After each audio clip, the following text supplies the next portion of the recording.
I have a secret button. VR Chat, the next frontier. These are the experiences from Gunters' universe. His continuing mission, to seek out and connect with VR devs and passionate enthusiasts, to discuss theories, beliefs, and rhetoric of all kind, and to boldly go where no show has ever gone before.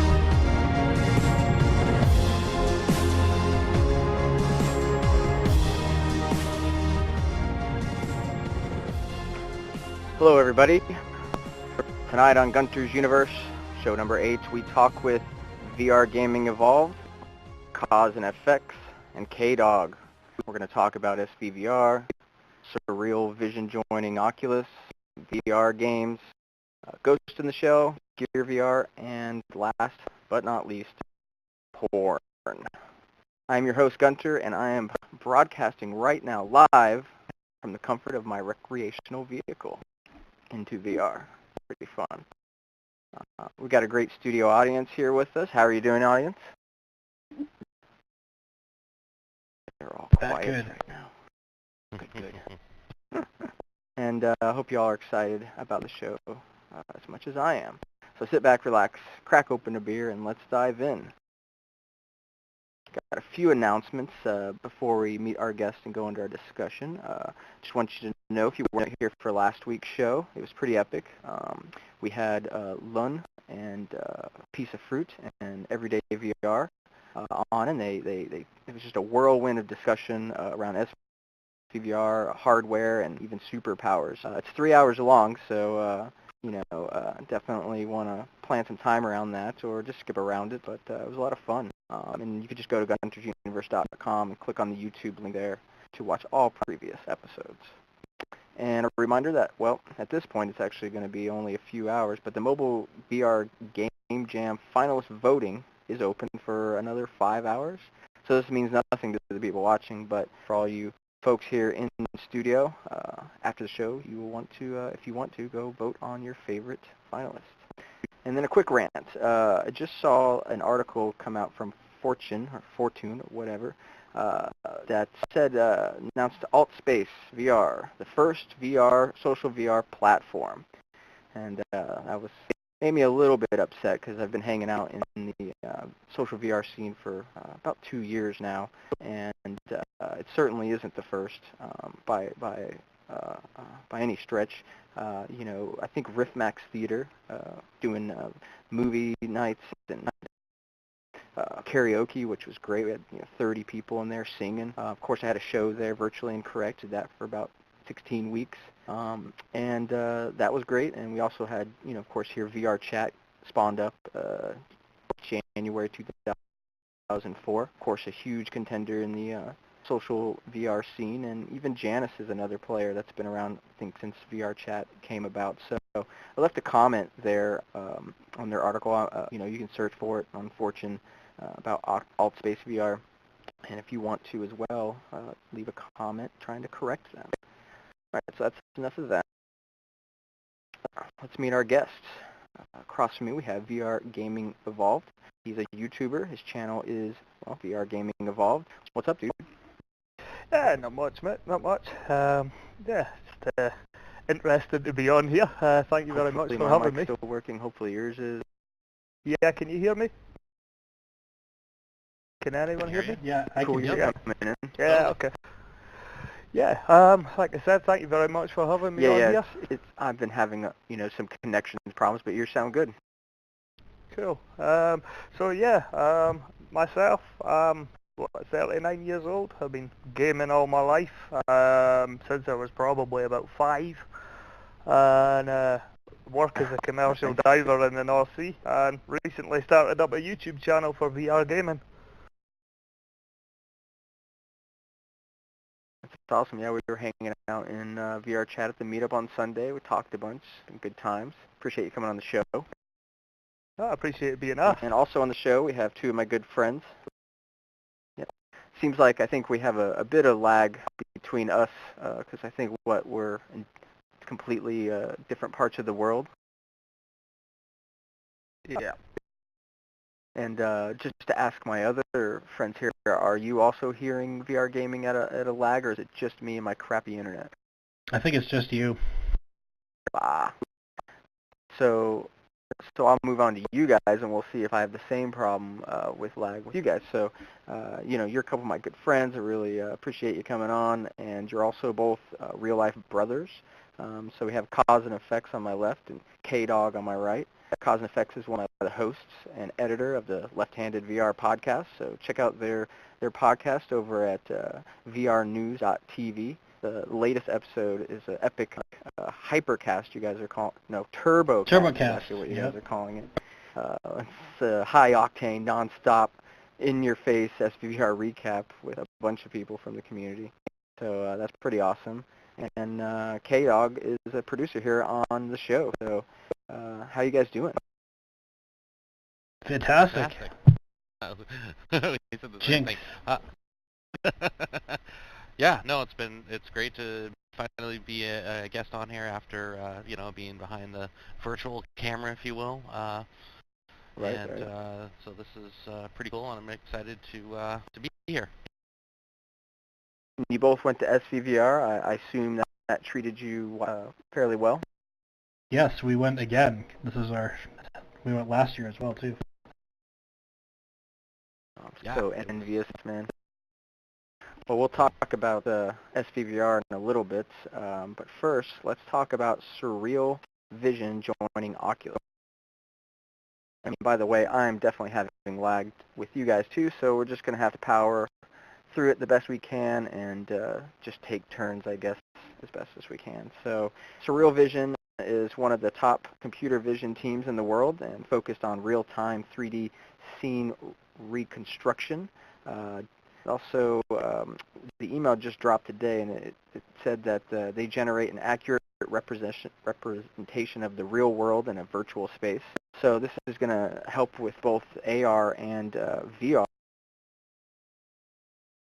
Yep. And we lost Gunner. Yep. Ah, boy. So I guess we can start talking about this announcement. Yeah, who would like to go first? VRGamingEvolved, would you like to? I'll let you guys crack on with this first, to be honest. I'm a bit unfamiliar with them. I'm actually reading it at the moment.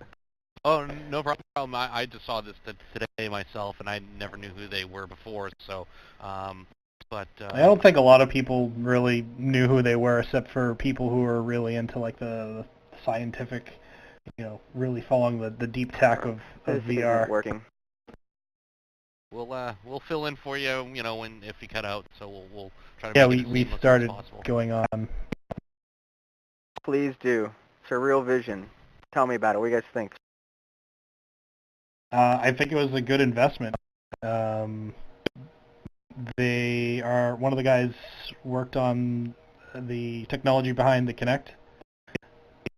I watched a few of the videos, basically on how some of their technology works. Being able to have a camera look at the real world and depict objects, and being able to have them represented in the virtual world at the same time. That was pretty wild. I think that's the Slam++ technology. Yeah, I think it's a really good investment. That's more for yeah. the long-term side of things. The 4+ years, and I know that Facebook said that they're in this for the long-term investment. So we won't be seeing any of that technology, I think, for a while, but we'll definitely be seeing it. Yeah, it sounds like this is their answer to Project Tango. I might be wrong on that. I mean, this is all very new, but from what I glossed over, read pretty quickly that it was similar to Project Tango, which actually they're having a hackathon for that here in San Francisco at Adobe's office, and Google will be catering, I guess. So you're going to that, correct? I am going to that. Yep. I'm going to go to the expo portion, as I am not, I guess, educated enough in development to, you know, take a crack at the hackathon. But hopefully in the future, I will be making an attempt. The guys involved with the Upload VR hackathon over at Galvanize were very encouraging, and they said, "Hey, just come on in, you know, join a team, learn." But unfortunately, you know, we had a very tragic evening that night when Olivier and Greg had their things taken, so that kind of threw a wrench in those plans. But you know, I'm sure there'll be some more in the future. But yeah, so back to, you know, the topic at hand. Yeah, this sounds like something more along the lines of Project Tango. But anyways. So this Surreal Vision, what are they actually looking to do in VR? Because until I got your email today, Gunter, to be honest, I had never actually heard of them. And I've skimmed through a few things on the internet before I came on, but I couldn't really find too much in detail. Me either.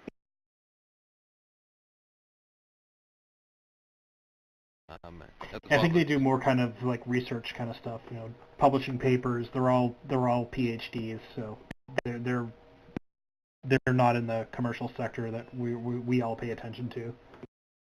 They've been added to the collective.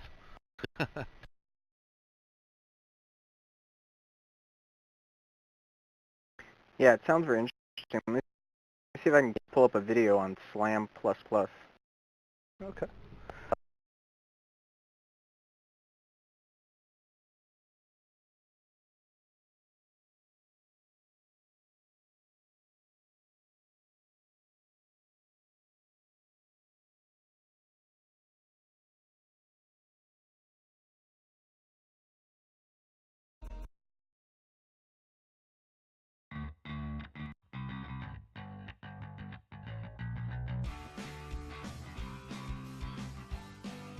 Oh, that looks like the Fruxius quadcopter at SVVR. Yeah. It sure does. So, let's see if I can pull up the right video. Unfortunately, it was just so I didn't much see space that one. That going one was a over little here. one. There was a bigger one there too. There was like I think 2 drones. Yeah, there was the one with the blue light, the blue little LEDs on the bottom. Oh, I think this might be it. Oh, cool. I didn't Yep, see that that's one. it. So, yeah, it definitely seems like the similar to Project Tango that Google's working on. And this will kind of scan, you know, track the world from the headset out instead of something like Lighthouse that you will set up in your room that sort of tracks the room. Well, Lighthouse interior doesn't of the really headset and feeds that back up. Lighthouse doesn't track your room. It just tracks the sensors from. Sure. Yeah. It you know, it has lasers, but the lasers don't do any room tracking. You have to have like beacons on stuff. Right. But Slam will help solve that problem where you'll be able to track not only, you know, your hands and everything else along with the whole room, so it sort of will accomplish that, right? Yeah, I think it's almost more like AR technology, but you know, there's certainly applications for it in VR just to be able to have like a slight like grid of so you don't bump into stuff if you're walking around. So basically, you'll be able to see real-world objects from within your headset. Yeah, but what they're doing is they're looking at the real-world objects and they're replacing it with 3D objects. So, say for example, they see a chair, they'll put the 3D representation of a chair, because a lot of the, you know, when you're using Connect and stuff like that and looking at point clouds, there's a whole lot of data there and a lot of it looks messy real time.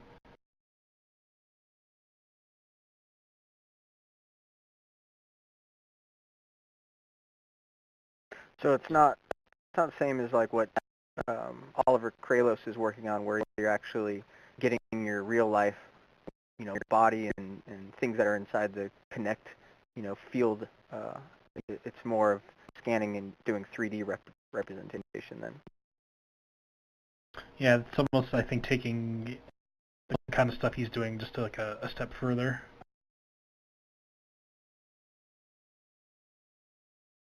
Yeah, this looks definitely like something or similar to Project Tango from what I'm seeing here on the video. And I'm by no means any sort of expert. I've just kind of, glanced over the tech and just have a somewhat basic understanding of how it works. I might be wrong on some of the stuff. Sure. Yeah, it's all new to me. It's all new to me, completely new. It's definitely something to watch. It's and definitely learn about this company and this technology they've been working on. SLAM. It's pretty interesting. So let's move I on had heard to, of it before. Oh yeah. Yeah, you definitely seem to have the most knowledge here, so it's very helpful. So the lag continues and makes things difficult, and it's just been a hard day. I've only gotten 3 hours of sleep, and it's been a tough work day. So it just seems to make sense that the internet would poop out on me.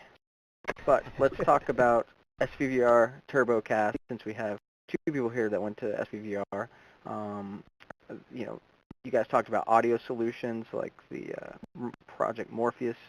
That something I was seeing in the videos and hearing about was the heist demo, and in that you would use the input controllers that Morpheus has to pull up a virtual phone to your head and listen to it. And if you took that phone away from your ear, it did what you would expect it to do in real life, and the audio would decrease. So talk a little bit about audio solutions, and then we'll move on to the Nod Ring. So yeah, I'd heard people talk about the cell phone before. So when I answered the phone, I put it up to my right ear with my right hand, and then I moved it behind my head and brought it to the other side of my head, and it certainly worked. It the positional audio How'd you like was it? definitely working. I thought it was really cool. Yeah, I mean, it just worked like you'd expect, I guess. Yeah. It didn't have any issues. It's just Kdawg, you try that?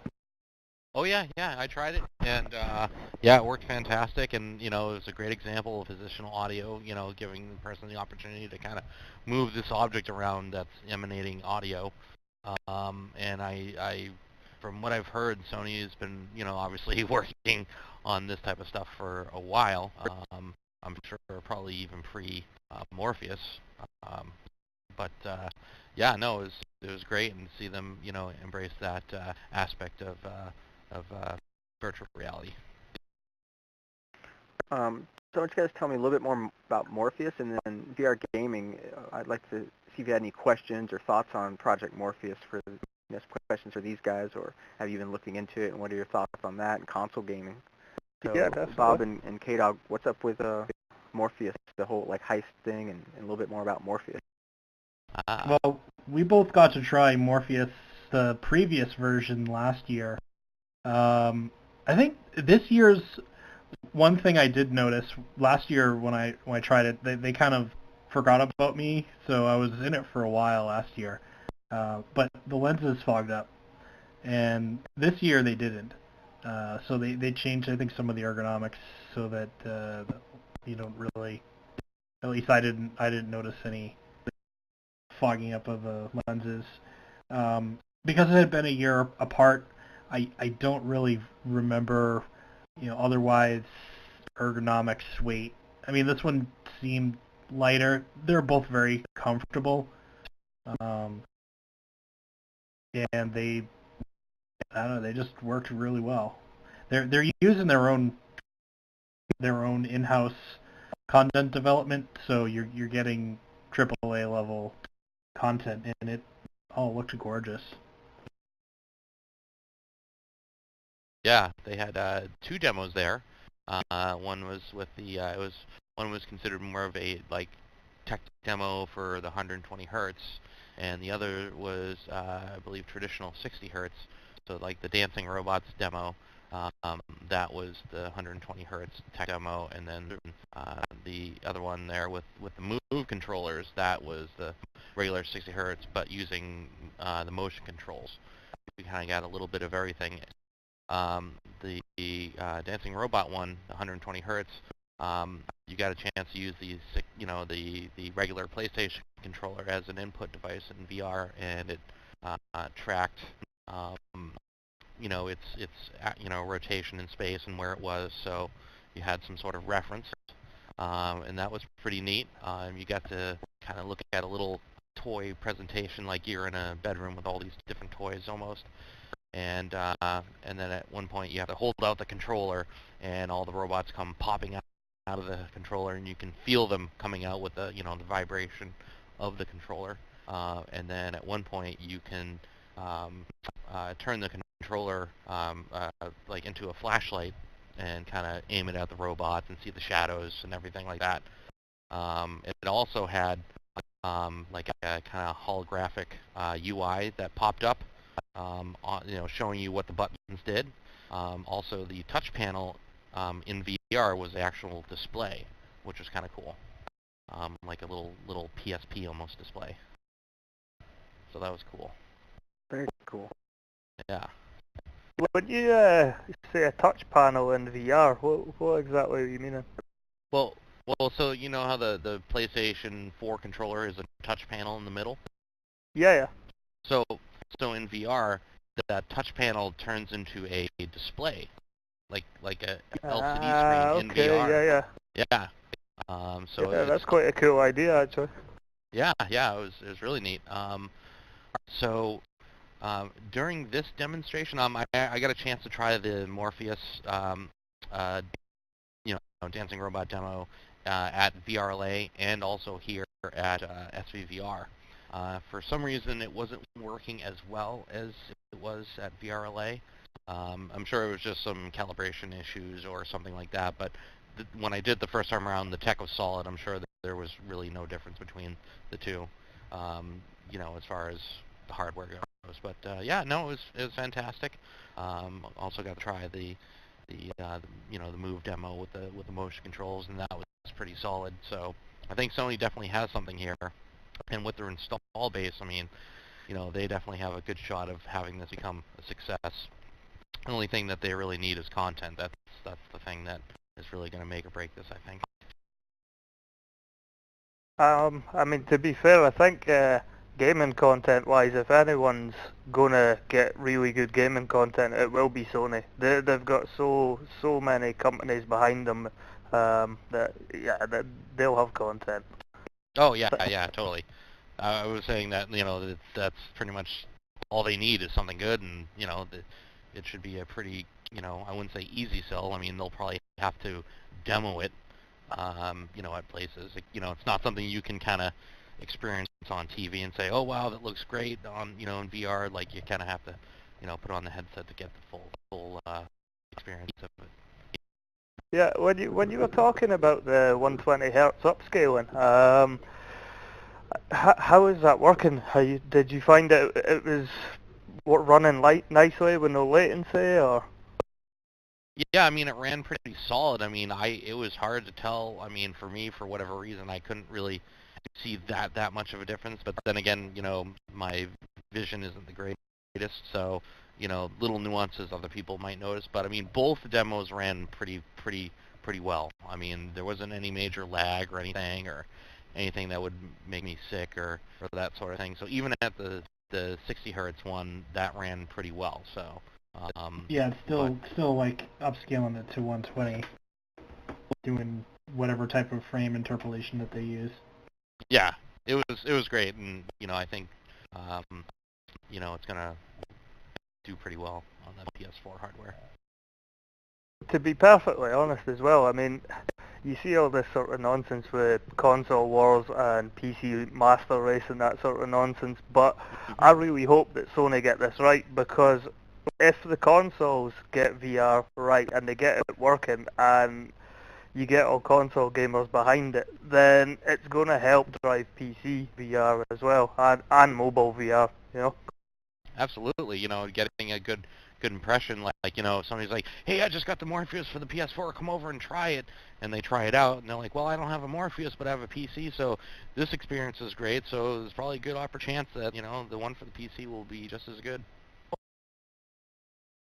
I think that is something to think about, though, is, you know, the recommended specs on a PC, and we get 980s, and we're going to have better than 980s. You know, the PlayStation is going to have a hard time keeping up with that. So I guess they're going to do some of it right, but they're not going to be able to, I think, keep up or do what's going to be able to happen on the PC. Well, the thing with developing for the Morpheus is you have a set of hardware that you have to develop to. So you know that's a constant. Whereas on the PC side, there's lots of variables because people can have different video cards, different processors. Some people are on laptops, Sure. Different amounts of RAM. So there's way more variables on the PC side compared to developing for the PS4. Developers can sit there and tune all day to get their content working perfectly fine on the Morpheus. Where on the PC side, it's a little bit more, it's going to be a little bit more hit or miss.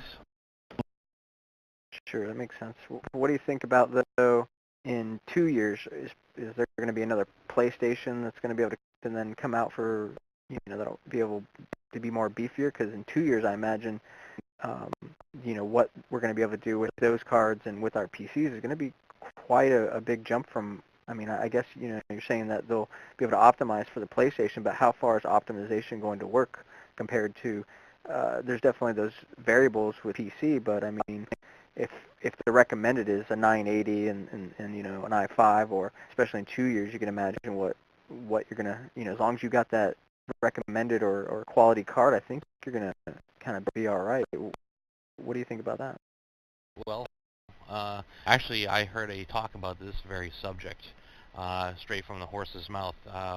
One of the top, you know, pretty much the guy responsible for the hardware, you know, design for the PS4 was actually talking about this, and from what I was seeing, they basically, you know, come out with a console. They give the developers X amount of resources to use, but then in the future they will actually kind of open it up a little bit later on, so they kind of future-proof it. So they give them, you know, okay, we're going to give you, you know, these resources, and then later on we're going to open it up so you'll have more, you know, more horsepower later on in the console's life. So they kind of, I wouldn't say future-proof it, but they definitely give it some breathing room as time goes on. Weird. Yeah, I don't know why they do that. Maybe they're just, you know, trying to get the developers to, you know, maximize efficiency. It's and like, then so they Also, could have another a better product right now, but they hold it back so they don't have to build a new machine. Couldn't they just then have upgraded graphics? You know, I don't know. It just seems weird. Well, the Yeah. console lifespan is pretty long at this point. With PS3 was what, like 10 years? Yeah. So I think that's I think it'll probably problem. be a while before we see any sort of upgrades. But another thing to keep in mind is that there have been a lot of devs lately that have been paying attention to performance because of designing for mobile. So that, I think that targeting performance on mobile will help developers who are working on console content as well. Yeah, it makes sense. I mean, that'll get more content there, but it's definitely, you know, Doing optimizations, not just then being there's going to be lazy those and using the experiences beefy that hardware. require, these experiences that are going to require some beefy machines. That's interesting. Yeah, while you're on the subject of console lifespans as well, I don't know if you ever heard a channel called Red Gaming Tech, a YouTube channel. They focus quite a lot on PC gaming, hardware, and also console gaming. But they just came out with a video yesterday saying that it's rumoured that Sony are actually looking to start the PlayStation 5, and something to do with a job listing on Sony's website. Whatever the job listing was, it looks very like they're starting work. Interesting. Which, to be honest, isn't very surprising to me. I think both the new consoles are a bit behind in technology. Yeah, I know. Imagining like another 10-year lifespan, like that's just, I think that's got to come to an end now. We're kind of speeding up here, and I think VR is going to push things. So maybe a PlayStation 5 with some options to upgrade, you know, so they don't have to build a whole new, you know, unit, but just, you know, allow the graphics card or some RAMs to be up to. I guess it could be specific to Sony. You have to buy their stuff for it to work. What were you saying, Kdawg? Yeah, I mean, I know they usually start work on the next gen console, not too long after they finish, you know, with the launch of their, you know, current console. They'll start work. You know, it takes quite a while to get everything together, get a roadmap, figure out, you know, the hardware, you know, requirements in the future and what technologies will be out then and that sort of thing. So. But yeah, that would be interesting to see how VR plays a role in the console life cycle, if that's going to shorten it. I know Nintendo is already working on, they're going to announce their successor console next year, which means the Wii U will have been out for, you know, like 5 years or 4 years or so when they launch the next console. This is just me taking guesses as well, but I really wouldn't be surprised if consoles move more towards streaming. Maybe not in the next generation, but I would have thought pretty soon after. Something along the lines of the new Nvidia Shield. Oh yeah, right. That's a good point. Because obviously that takes away from them having to bring out a physical unit, and like you're saying, you can't upgrade a PlayStation 4 or a PlayStation 3, and with a streaming device, you don't need to upgrade it. Yeah, I don't see that happening. Not if they're going to be putting VR on it. I mean, the latency that you need for VR is so low that you're not going to be getting that over network anytime. Well, I suppose you might have a point with that, yeah. I did, you know, we've heard these things, and Sony did buy OnLive. I think it was Gaikai actually they bought. That streaming, they bought Gaikai, game they service. bought. So I could just see that being a part of things. Oh, they didn't buy OnLive? I guess them buying Gaikai, I think, made OnLive become irrelevant, and so they're not really around anymore, or they're going away. Yep. Cool. So hopefully the lag isn't too bad, and I'm not talking over you at this moment. Let's talk about something else. How about Fove? We've all been hearing some good stuff about Fove. That's the eye-tracking HMD developed by Yuki Kojima and, oh boy, Lachlan Wilson. Yeah, that's what I'll call him. Basically had a Kickstarter recently. They've already passed their $250,000 goal with like 30, 40 days left. I think maybe Bob or Kenny, you got to try that unit. Can you talk about that? Bob was actually the last person to try it out before they shut down the booth. So take it away, Bob. Yeah. So I can say that it does work, even for my broken eyes. Right. They started off doing, you look up to the left, to the right, down to the left, bottom, and so it took you. They had like kind of a, like in VR chat here, where you hold down the talk key and you have a red dot. The red dot moves around the screen to do calibration, so you look at the red dot as it calibrates. Once the calibration is finished, you're dropped into basically a gaze shooter, and so wherever you look, your targeting system locks on, and you can press the fire fire button, and you'll shoot down the enemy spaceships. So it definitely worked. It seems to me that it's kind of gimmicky in that you'd only pretty much use it for gaze shooters. Maybe you'd probably use it in social VR as well. But I don't think it'd be. I wouldn't want to use it as a controller for everything. I could Certainly, see it though, having, an added feature. yeah, I could see it having uses for something like a flight simulator. Say like Star Citizen. Now I tried Star Citizen with the DK1 before they broke the VR support for that, and you were able to use your head tracking to take a missile lock on an enemy, and something like the FOV, it could make that far more accurate. Whereas you're not just using your head, you're getting a little bit more accuracy in your aim by using your eyes as well as the head tracking.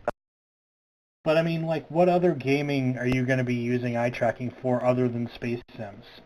Well, yeah, this is true. Yeah. Well, It's got unlimited scope. I mean, I think. we're talking about games, and you did mention it might be useful in social VR.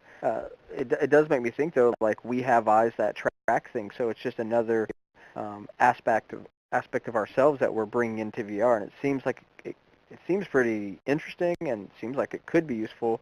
It's escaping me kind of right now what uses that could be used for, but I definitely sure there's a lot of talk going about it, and I'd like to hear. I know Everyday VR, he was talking about a reading app that he was working on, I think the week before last, and possibly you could use it in something like that as well for focusing at words. Yeah, I think that'd that be very handy for that. once we get the technology to be able to do foveated rendering, that's when we'll need eye tracking. The other thing it's going to be useful for is accurate measurement of IPD. Because I've done the Oculus IPD measurement and I can never get it right. So I have to always just dial in what my optometrist has told me what my IPD is. Yeah, I think the really neat applications will probably fall outside of gaming for FOV or something like that.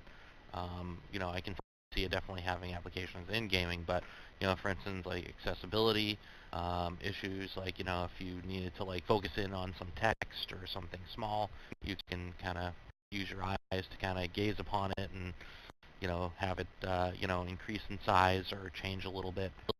Or people who don't have use of their arms or hands or something like that, they can use that to navigate the world, that sort of thing. That's interesting, yeah.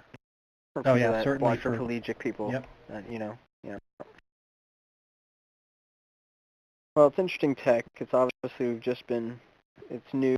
At least you could try it and it worked. It's not like some of these other Kickstarters that they don't even have hardware out. So it's something to follow, I think. I did get to try another eye tracking technology from a company, SMI.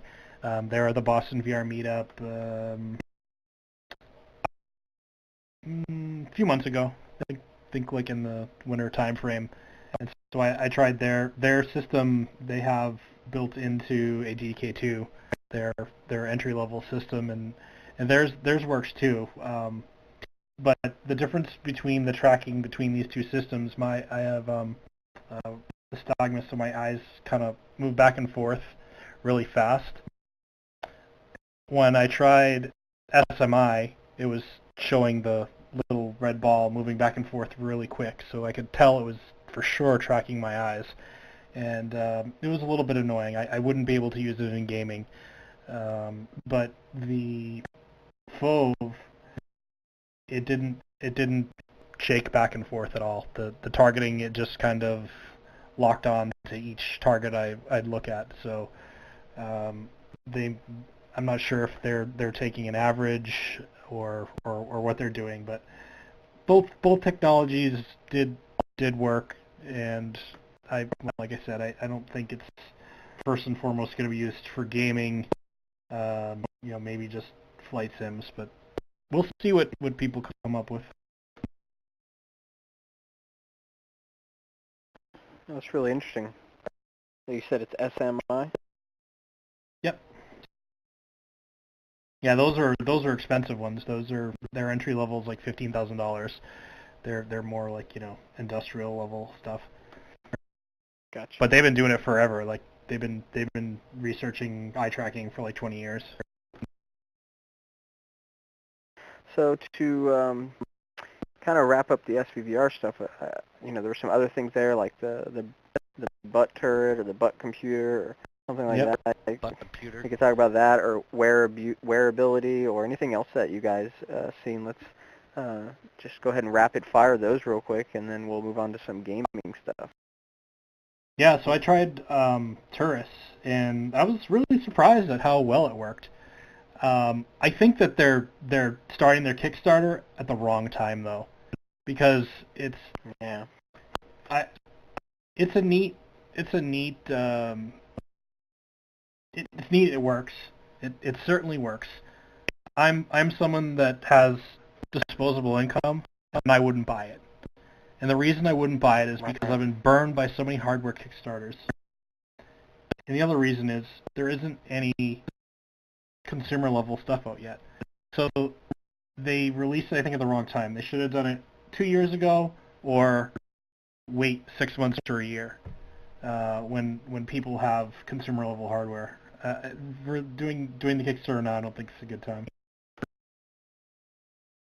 Yeah, definitely. There's been a lot of backlash on a lot of the Kickstarter projects like STEM and Pre-OVR that haven't been able to deliver, and who knows if they will be able to deliver. And so, yeah, I mean, that's not really. It's a cool idea, but it's not like something. Yeah, like you said, you have disposable income, not something you'd really hunt after. So, yeah, I don't have a lot of faith in that, but I guess it looks kind of cool.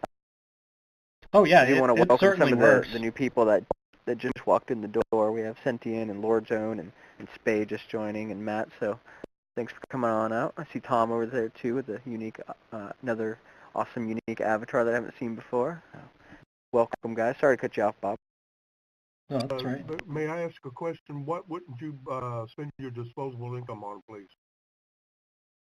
Well, I backed the I backed the Omni, the STEM, Pre-OVR. Yeah, me too. And I haven't got any of them yet. You know, that does make me think about Omni. I was really interested in that, but I moved into a recreational vehicle, which is what I'm living in now, and I was like, oh crap, I'm not going to be able to fit this 4x4 foot machine in here. I'm going to have to put it on the roof or something. And I contacted them and said, hey, this is my situation. Can I get a refund? And they totally refunded me the $500 for that. So, right on to them for being really cool about that. Unlike STEM, who says they're going to charge I don't know, 20% or something if you want a refund. Are they really going to give a refund? So that's pretty interesting, right? Yeah, I got to meet Jan briefly. Shook his hand, got introduced in front of Perception Neuron, so that was pretty cool. Nice. Have you guys tried it, or they don't have it out? No, they didn't have it there. Every single thing I've been to, they haven't had it. I've heard mixed reviews on it, so I mean, sure, whatever. It'll be novelty, and it'll get my fat ass off this chair. Yeah. Whereas the tourist wouldn't be doing that. No, the tourist will still it'll be a D-pad for your butt. That's what it is. Speaking of Perception Neuron, that was one of the other things I got to try actually for the second time. First time around was GDC, and this time around was here at SVVR, and they had a slightly different demo. This one was more actually multiplayer. You could pick up objects like cubes and those type of things and kind of throw it around, and and it was neat. Wasn't, obviously one of the things that they were stating was that it wasn't calibrated exactly for my body or anybody's there. It was just kind of like, Right. just a rundown of the potential of it. But it did work, and it's pretty, for the most part, pretty accurate and responsive, and I think And for it's the football out. bot. You can actually get Yes, it. it's Yeah, one they're of the shipping. very few. Yeah. Yeah, one of the very Pretty cool. few, if Doing not it only. right. Yeah, exactly. Because there was a few others, like, what was it, Control VR was one, and Prio VR. Yeah, I tried Control VR. That was poop. Oh, you did try it. Yeah, at Connect. Oh, I Actually, didn't it's the realize. TechCrunch, meetup or the party that they threw on the Thursday night. Oh, okay, yeah. No, I didn't get a chance to try them, but Perception Neuron actually worked, and, that's something I would like to, at some point purchase, because it does work, as advertised. Yeah, we tried Prio last year. Even a year ago, it was working. Yeah, interesting. Now they're having all those troubles. Yeah. Yeah. With the It's more company like restructuring or money something. troubles than tech, Yeah. I think. Yeah, that's very unfortunate. That So happened. 'Cause hopefully I they read get that. funding to finish it. Yeah. Yeah, I hope so too. I want to welcome Twisted Portal and Skyworks. Nice to see you guys. Just to let you know, Twisted Portal, you were looking around, maybe not sure how to sit, and I know that can be a little awkward when people around you are looking at you like, hey, why aren't you sitting? So if you look behind you there, on that bench where those other folks are sitting, if you hold down E and look down, you'll get a red dot. If you let go of E when you see that red dot, you just got to look behind you. You will be able to sit. Same thing with you as well, Spade. There's 2 levels there. If you want to have a seat, that'd be great. And there's no jump anymore, so I do apologize for that. You kind of have to walk up at an angle up I don't know,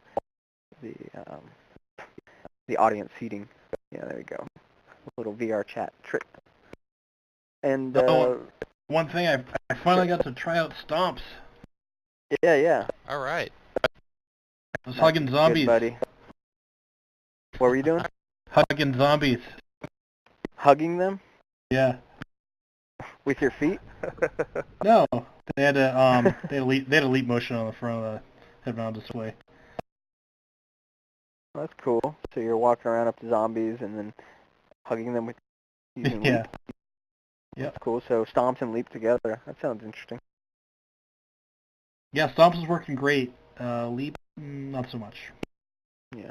Did I hear on the I guess it was, I don't know if it was the AlphaCast or the TurboCast, if there was somebody else with Stomps working with him now? Yeah, Or did I hear that the wrong? CTO Daniel, he was there.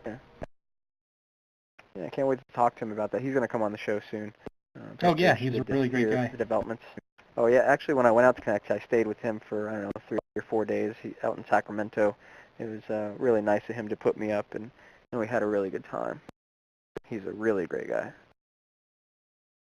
VR Gaming, have you backed any of these projects? What do you think about these Kickstarters? I was going to back the Omni, but purely for the reason that I've got 3 kids in my house, and they go to bed quite early. I didn't, just because I think it's going to be quite noisy, wearing the shoes. Yeah. I have been looking at the other one, the Cyberus, just because you can wear that with, use that with socks, Right. and I think it would be a lot better for my situation anyway, because the last thing I want is kids up all night and then they don't wake up in the morning for school, you know. So yeah, I'm definitely looking at something like that. At the moment I haven't backed anything, but I'm definitely looking to get something like a Cyberus movie. Yeah, you're smart to hold off. What is the status with Cyberus? It's been a little quiet lately. I haven't really heard much from them, to be honest. Yeah. I'm on their mailing list, and I haven't had any emails for a while, so I really don't know. I haven't seen anything in a few months. Yeah. Well, cool. Let's wrap up the SVVR talk with that video from Fructious, his little drone video. It's pretty neat.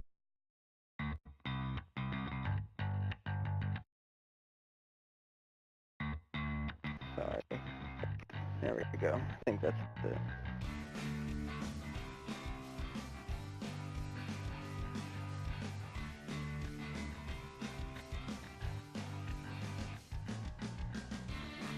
So one thing I'd like to mention that was kind of nice is they had 3 different talks going on at the same time. So even though there were 1,400 people here, it never felt like there were 1,400 people because there was always 3 different talks going on. So the expo floor was never really packed except for the second day there was a lot more people. Right, okay, interesting. I mean, I just saw a bunch of photos. I mean, I don't know, I've been to some big conferences. So yeah, that still doesn't look like a huge conference, and you certainly could go around and talk to everybody, I'd imagine. Oh yeah, I mean the lines weren't super long. I mean, for the Morpheus you had to get tickets in order to get in, and then for Oculus it's kind of the same as always. You can either wait in line for a while, or you can sign up with the Oculus Live app, beforehand. That's what I did. Yeah, the app's great. So you all saw this flying around, or not? You said something about another drone. Yeah, I think they had 2 drones there. This is the smaller one. Fructious had a really little one. I didn't even see this one. I think that there was the one that was a little bit bigger that was flying around too. Yeah, I heard it, and then I saw it. I was like, I could hear the telltale signs of the, little motors flying around. I saw the, look up and I could see the LED lights flying around. I'm like, oh, somebody has a drone here, and actually went over and actually got some video recording of it flying around. It's kind of a neat little thing to see.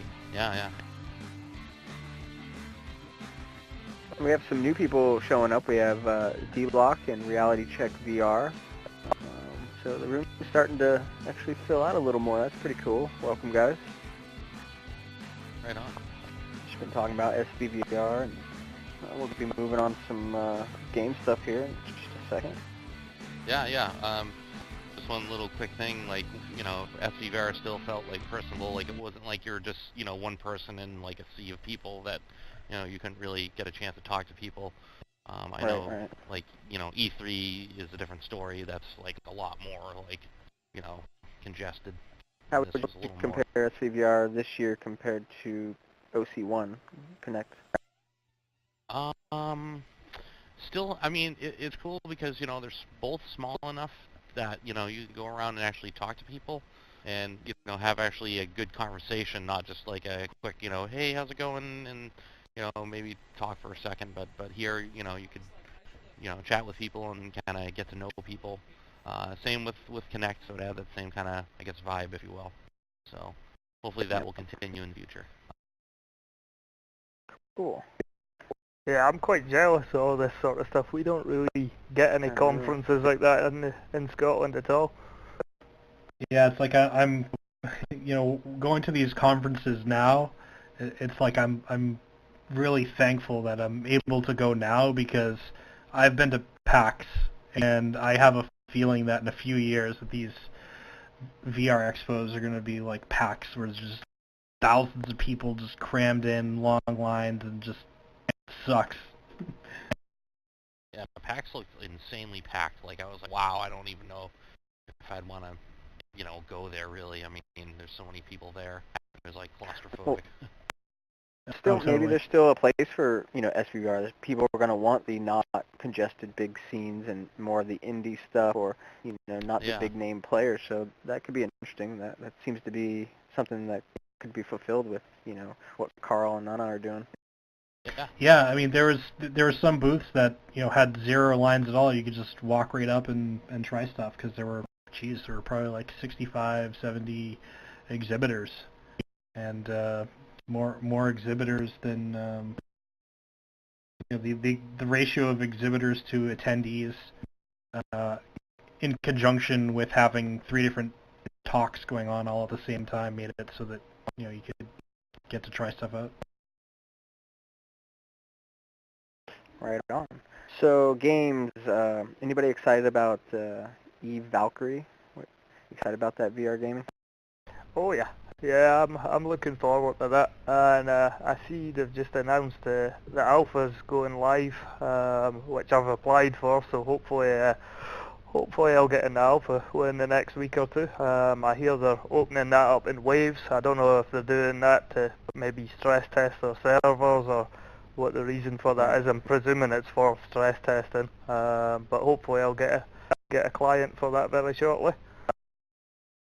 Yeah, I know. I don't have an Eve Online account, so when I went to sign up, it asked for that. So I kind of just bailed on that right now. I don't know if I can just grab an Eve Online account without paying for it, or if you have to purchase the game. So we'll see, I guess. You guys know anybody? I believe there is a way to get into it without having an account now. Yeah, I just gave my email address, and that's it, pretty much. All right. Well, I'm going to do that after the show then.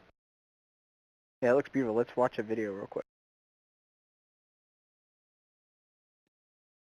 Welcome back. You're watching VRGamingEvolved, and as you can see, we are back in Project Cars. Now, this is the release build, and I'm a couple This doesn't look like it. video, just Oh, this is one of nope. your videos. Yeah, that's me. We'll That's watch that next. no. There you go. That's not Eve. I swear every time I go to click this thing, it like moves to the next one for some reason. This InstaSync's an interesting site where you can watch videos with your friends and it all syncs up. I had bought tickets for... Get around some of the limitations in VR chat's web panels. I bought tickets for? To go to PAX with hoping to try out Eve Valkyrie because they had shown it the previous year. However, when I bought the tickets, what I didn't know is that GDC and PAX East were going on at the same time, and CCP Games went to GDC instead of PAX, so I still haven't tried it yet. So I'm hoping to be able to get into the alpha here. Yeah, I mean, when you look at that there, and you've got all the giant motherships flying around, it looks absolutely phenomenal. It looks superb. I know. And to be honest, I really, really wanted to enjoy Elite Dangerous, but personally found it slightly boring, not enough action. And I know there's lots of people out there love it, but it's just not for me. And something like this looks superb. Just like plenty of action. Yeah, this is, it's quite the eye candy, and I played Elite Dangerous a bit, and I can definitely see what you mean about, boring. There is some dogfighting, and there's some, sort of large ships, but, it isn't that exciting. The trading's kind of interesting, though. But this looks, the combat looks great. I like the, how they've implemented, dying in VR. When you die, like, what happens? You just get flung everywhere. You fall over, and in this situation, you're kind of your hull cracks and kind of frozen, suspended, and then it fades to black, and then you then restart as as basically you're a surrogate here. Your consciousness is in this machine, but it's not should. So you're able to respawn and go pick another ship and carry on. So I think that's kind of clever.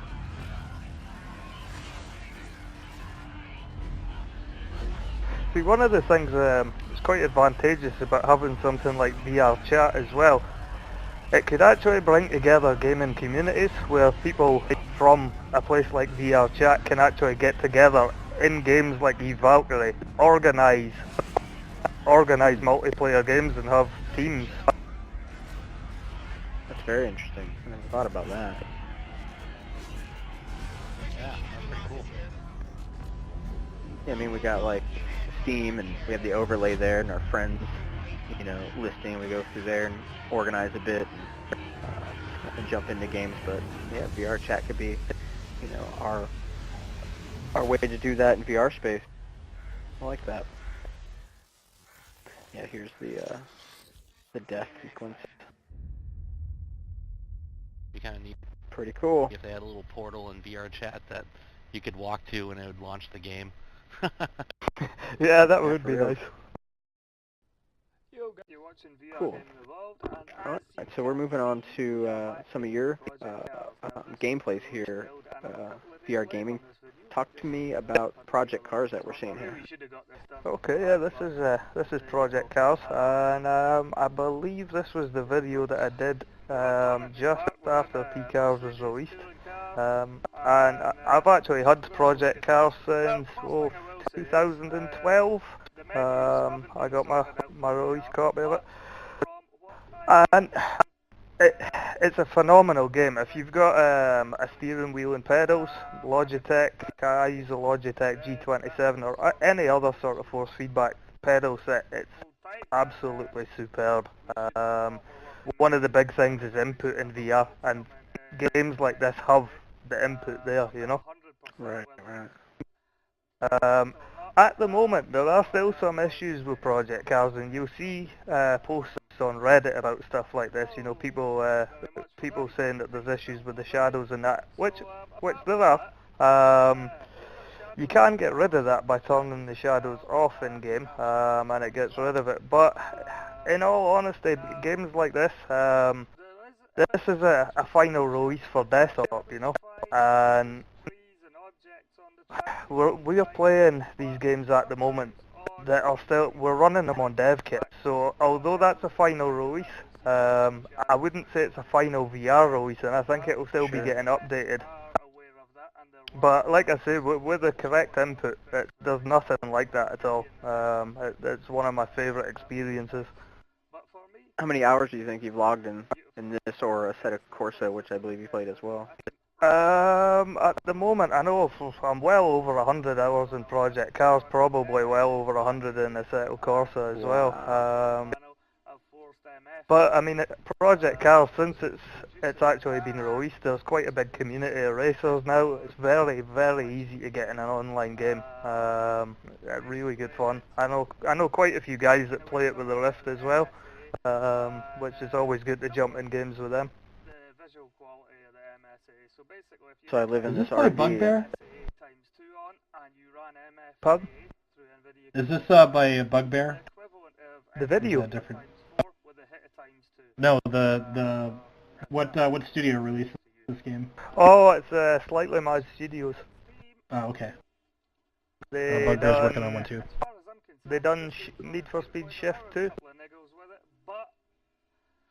It's interesting to hear you talk in this video, and you're also talking here in VR. Kind of fun. Yeah, actually when you're making a for you. Well, when you're actually making a video in Project Cars and trying to concentrate on the race and talk at the same time, it's really, really difficult. You do a great job. You know, you really are very thorough, and you do seem to talk pretty much the whole time, so that's fantastic. And I saw one scene where you're like, you know, oh shit, and you had to break and while you're in the middle of explaining something, so. Yeah, look, it's just like real life. If you were talking in the car and you weren't paying attention, right?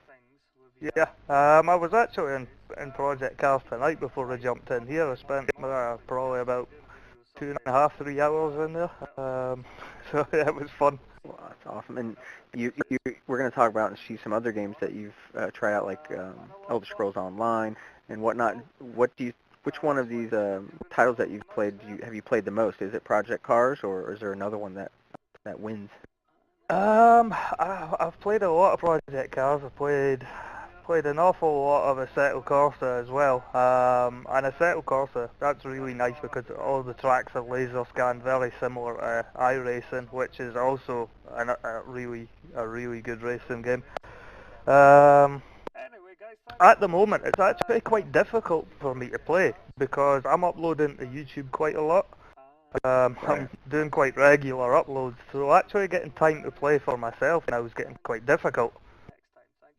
Yeah, I mean, I can say the same thing here. I'm always preparing for the show or preparing for the meetups, or basically spend most of my time in VR chat now. Yeah, I see the vanishing of Ethan Carter's just started on the screen at the moment. Yeah. And that's running, you should be able to see in the top left corner that it's running on Virial Perception, which is a 3D injection driver. And for this game, you've got full geometry 3D support, and that's absolutely gorgeous, that game. I think you could probably fool a lot of people to thinking that's native if you didn't tell them it was injected. Really? Yeah, there's not many games that I would say that about with injection drivers, because injection drivers are hit and miss. Some stuff works better than others, but the Vanishing Ethan Carter is superb. I haven't heard of this title. What's it about? I think I saw some Portal stuff going on. Yeah, well, basically you're sort of private eye investigator, and there's been a kid that's disappeared, and there's some sort of supernatural goings on. It's not an action-based game. You come in and you're finding clues and trying to solve a mystery, and it's very, very relaxed. I think it's something anyone who's new to VR could get into.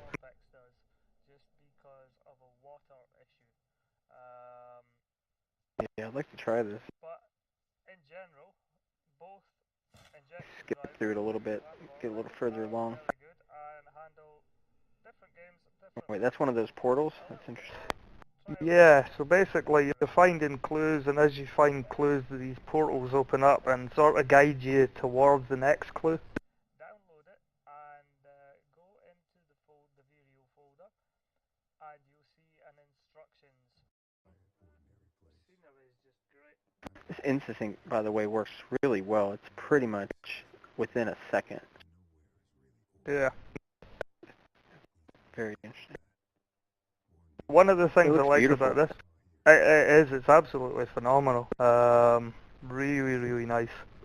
One of the things as well, when you're walking across that bridge, you can see there's planks missing, and when you look down, you really do get the sort of sense of height. And you get a sort of feeling in your gut when you're walking where the planks are missing. Wow. That's rad. So talking about Vireo. That's the Vanishing of Ethan Carter. Okay, thanks. Is that a a new release, a $50 title, or how much is that on Steam, and how much was that? Or it's on Steam. It's been around for a while. I don't think it's full price. I think it's probably about £20, so maybe about $25 mark. I'll check while I'm here. cool. And you're talking about Vireo. What kind of setup is required to get that working with this game?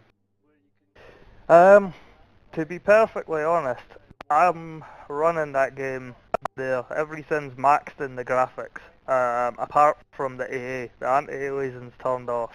And I'm running that on a 980. If I turn the anti-aliasing on with the rest of the settings maxed, I'm going to drop below the 75. So you do need to run at maximum. You do need quite a decent system, but you could tinker with the graphics options and make it suit any system really. So with Vireo, do you just turn Vireo on, and it I haven't played with it like when it first came out. It's been since then. Things weren't working very well back then. For this title and the current version of Vireo, is this difficult? You got to go in and tweak config files or things like that, or is it kind of work out of the box? The Vanishing Ethan Carter is quite a simple one to set up. It's not just start Vireo and it plays, but there really isn't much to do. You don't need to go into the game files as far as I can remember. It's more setting up the FOVs within the game, so you don't need to go into the INI files or any files to find FOV values and change them. You can do that from inside the game. It's got a 120 degree field of view slider in game, and pretty much everything else can be set up from within the game in the graphic settings.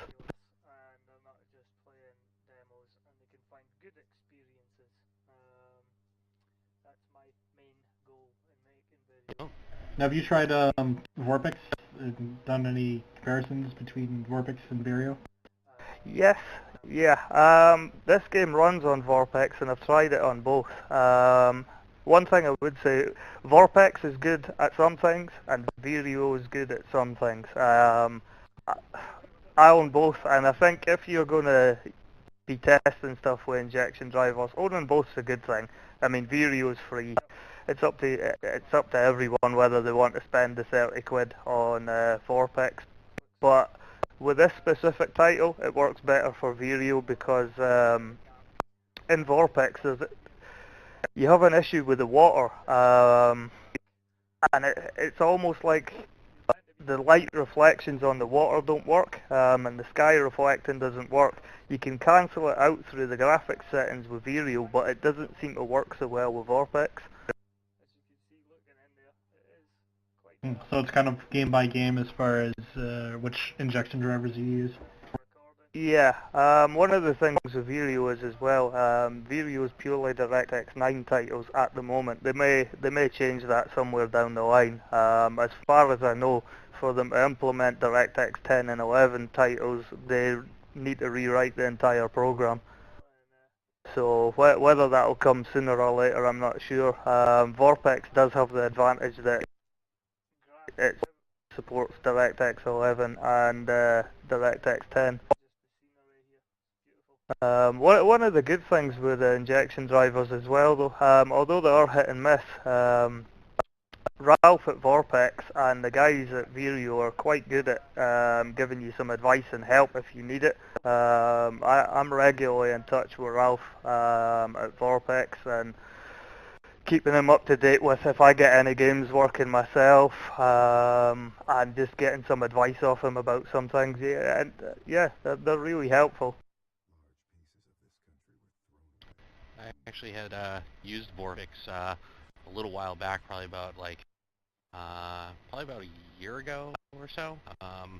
Just playing around with it. I was like, wanting to get like Counter-Strike Source working in it, and Borderlands 2, and I even actually got Sonic CD working in it.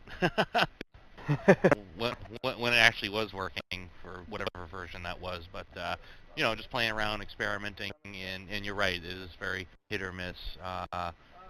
It's definitely not as good as a native VR game, but if you want to kind of get a jump start on that, and trying your favorite game in VR, that's I guess the only way to go at the moment. Now, with Oculus saying that they're going to be dropping DirectX 9 support, does that mean you're not going to be updating your runtime? No, I'll be updating my runtime. I mean, if they're dropping DirectX 9 support, that's going to be with consumer, I would have thought, and hopefully by that time we'll have enough titles that I won't be needing to use the injection so much. Mainly at the moment, the reason that I do the injection drivers is there are some native games out there, but they're quite limited at the moment. And although demos from Oculus Share and VRVR and other places like that are great, there's only so many of them that are really they're going to keep you coming back and trying them again. I mean, quite a lot of the time I'll install a demo, have one look at it, and it comes straight off my PC. Oh yeah, for sure. Not all of them are spectacular. There are some really nice ones. Deep Echo, I don't know if you've tried that in the submarine. Deep Echo is really nice. There's been some really nice ones, but it just keeps me going. The injection drivers give me something else to do. Right. Yeah, I haven't played with the injection drivers yet. What you were saying, Kdawg, as well, that you tried them maybe about a year ago, Vorpex. Vorpex Yes. has come on quite a bit since then. Oh, cool. Yeah, I actually reinstalled it. My computer got destroyed in shipping when I actually went down to Oculus Connect. I was going to demo it to a friend, and then I reinstalled Vorpix, and then my Samsung SSD died during a failed update, and so now I gotta install it again. But I definitely would love to give it another go. Definitely want to see if I can get it working in like Borderlands 2, that sort of thing. That might be a good thing. Yeah, Borderlands 2 is actually, that's a really nice experience in VR. I thoroughly enjoyed that. That was actually, Borderlands 2 was what got me started on YouTube. Oh wow. Yeah, we've spent many hours in Borderlands 2. Yeah. I joined them later on, but they were well into it when I got on board, and definitely love the story and the characters, and I think they have, you know, a really solid franchise with the Borderlands series. Yeah, definitely. When you're saying as well, the characters, one of the great things about playing a game in VR is it brings you closer to the characters in the game world. You actually feel more involved with them. Oh yeah, absolutely. I was actually trying to get it to work for the Borderlands pre-sequel, because that's the one that we're on now, and but it was a little wonky. Like it looked like everything was kind of like stretched out or, you know, zoomed in a little bit too much. So I was hoping by now they'll have some sort of preset for that. Did you manage to get the I haven't actually tried the pre-sequel, so I wouldn't want to say yes or no on some sort of like Daedra with like fire? this is what you're seeing now. That's Elder Scrolls Online, and one of my friends and myself, we both have Oculuses. The guy that's talking there's a guy called ImmersiveGamer83 on YouTube, and we've both been doing a series playing through Elder Scrolls Online in VR together. Oh wow. I think he's been on one of the past episodes of this show. Yeah, he was. And that's another thing, multiplayer, where you're exploring an open world like Tamriel with a friend in VR. It's great fun, really good. I was a little bit disappointed, to be honest, but I think you are going to get that every now and again from some MMOs. Ooh, just come across some items. What sort of games do you like playing yourself? Are you much of a gamer, the two of you? And also, I was Yeah. a little. I'll let you go first, Bob. Right now, we've been playing, well, the group of us on my podcast and the IT World podcast, we've been playing GTA 5, though we haven't been playing in the Rift, specifically because we don't want to get banned for using mods online. So we've been just playing 2D lately, but we've been playing it an awful lot, and it's just a lot of fun to play with multiplayer with friends. I mean, I've been gaming for 35 years, so yeah, I'm much on the my same. whole life. Much the same. I started off my gaming career probably about the same age my brother did a long time ago. It was well, he's 5 years older than me, but I remember starting off on the Intellivision, and then had a Nintendo, and then Genesis, and PlayStation, and then actually, believe it or not, the Xbox was the last console. The original Xbox was the last console that I ever bought. I bought a Nintendo Wii, and actually ended up returning that. Yeah, I made it back. Hey, what's up? So technically, Xbox was the last one I used, and I've been PC pretty much ever since. But I actually stopped playing games. Actually, like I would say probably in 2000. It was a long time, but I was out of games for a while, probably like 6 or 7 years. And then I actually got into it. And the game that got me back into gaming was actually Far Cry 3 Blood Dragon. That's a fantastic game. And yeah, my brother actually said, "Here, play this." And so I fired it up and got it working, and it was fun. And then I jumped into Borderlands, and the rest is history, I guess I'd say. Yeah, that's a bit better. I never stopped gaming. Yeah, he's been after those consoles, I had PlayStation 1, 2, and 3, and I've stopped at 3. I may get a PlayStation 4 depending upon the content on Morpheus. Yeah. So we need to go this way, mate. Yeah, I think Morpheus is looking to be a really strong device, hopefully. I really hope it takes off. because like I said earlier, I think VR is quite dependent on console VR taking off. He got insta-killed, man.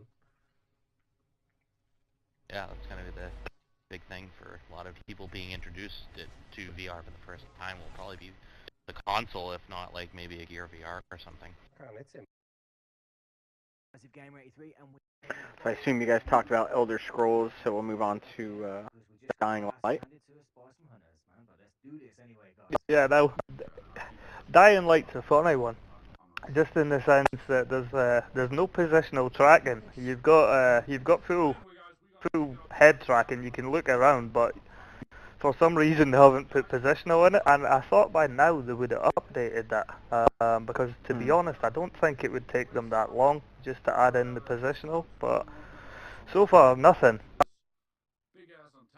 Game-wise though, there's three of us here. There was myself, Immersive Gamer 83, and another guy, GameHard 4.0, a Norwegian guy. And we had a lot of fun playing this game. All three of us were wearing DK2s, and we had a lot of fun.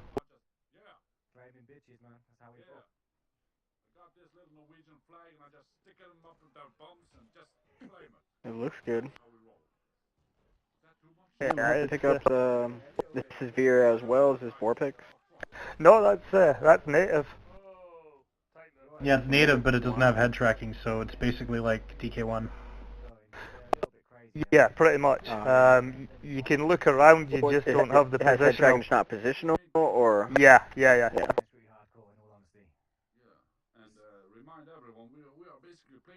I'm hoping at some point they do update it, but it's been around for a little while now, with no update.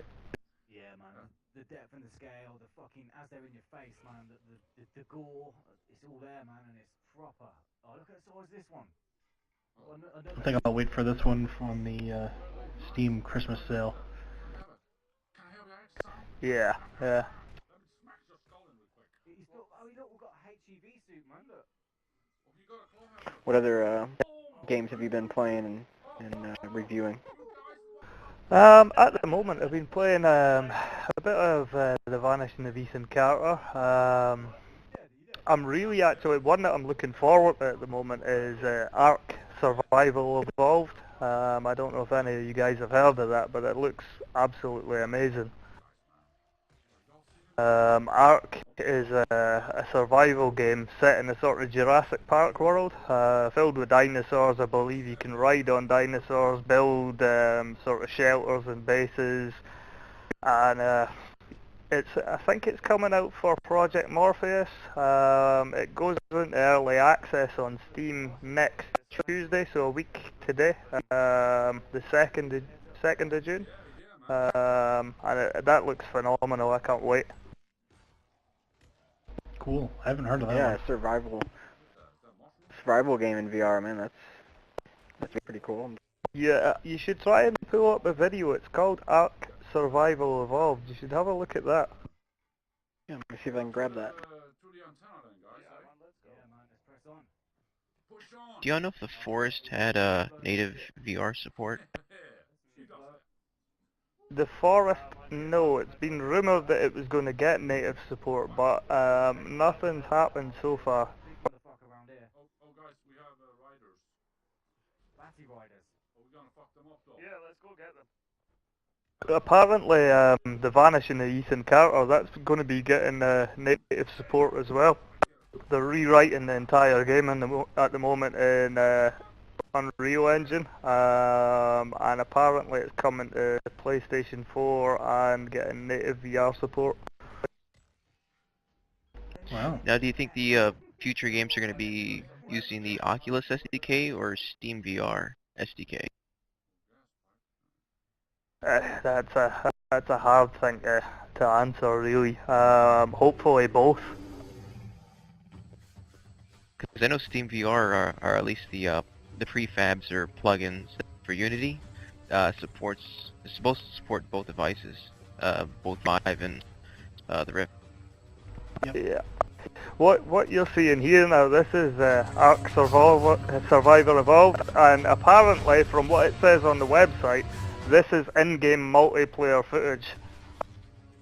and this is a VR title. Ooh. Wow. So I mean, it looks Wow, like dude. nothing I've ever seen in VR before.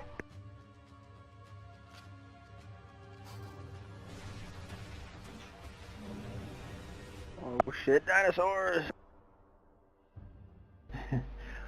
I'd like to be able to ride the dinosaurs and shoot lasers.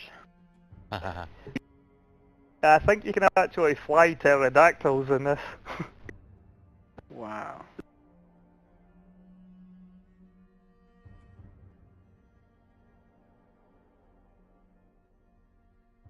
Yeah, everybody, should subscribe to your YouTube channel, man. This is, I didn't know a lot of this stuff was out there, and I need to be putting some time into these things.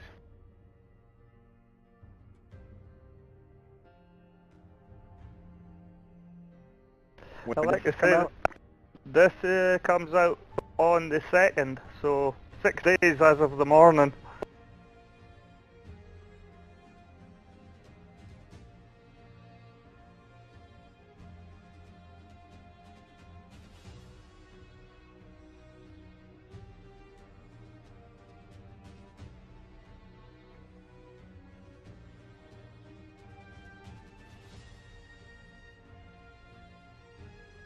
So when we talk about multiplayer, how many people are we talking about? They haven't actually announced that yet. It just states that it's co-op and multiplayer. They haven't said how many players at the moment.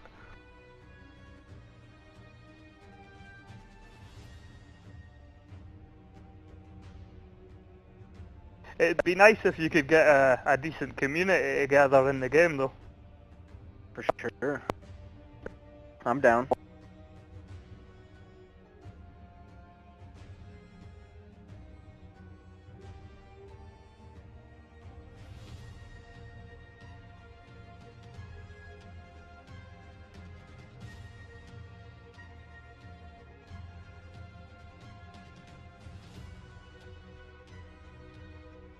Man. You get to ride on dinosaurs. No lasers, but that's okay.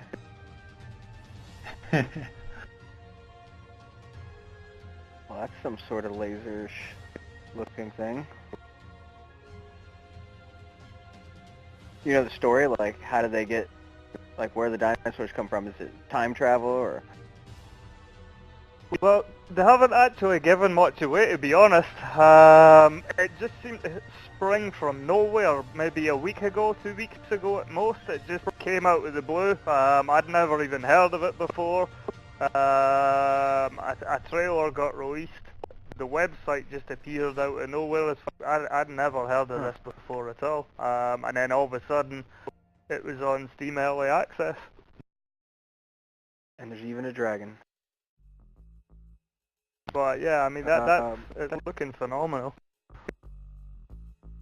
What else can I look up that you've been playing or on your radar? Stuff on the radar. To be honest, at the moment devs are keeping things quite close to their chests. Sure. We got E3 coming up soon. Yeah, I think that's exactly why. They need to keep their secrets. There was one for the Vive Sunset. If you give me a second, I'll find out the name of it. Like a zombie one. Yeah, that's the one. That's the one. Oh yeah, Arizona something. That's the one. That looks quite good, yeah. Let's see if I can snag that. One thing I'm looking forward to as well with E3 is to see if Bethesda actually announce any VR titles. I think there's rumours about an obvious Fallout 4 coming out, and it would be lovely to see them do something like that with VR support, or even another. I love that. Yeah, I mean, I've played Fallout: A Tale of Two Wastelands, where you go to the Tale of Two Wastelands site and you you bring Fallout 3 into the Fallout New Vegas engine and combine the two games together.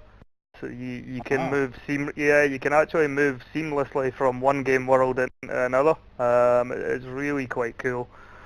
I've played them in VR using Vorpex and Vireo, and they work quite well. I think to get something like that native would be absolutely superb. Oh, for I'd sure. be, I love that series. hope there's something going on with Cyberpunk 2077. It'd be kind of ideal for VR. Yeah, I was just looking at that the other day. It looks really nice, but I mean, they don't give much away really. Just the trailer's released, right? There's nothing more. Yeah. Teaser. Alright, I've got the Arizona Sunshine teaser. It's only 30 seconds, but let's take a look.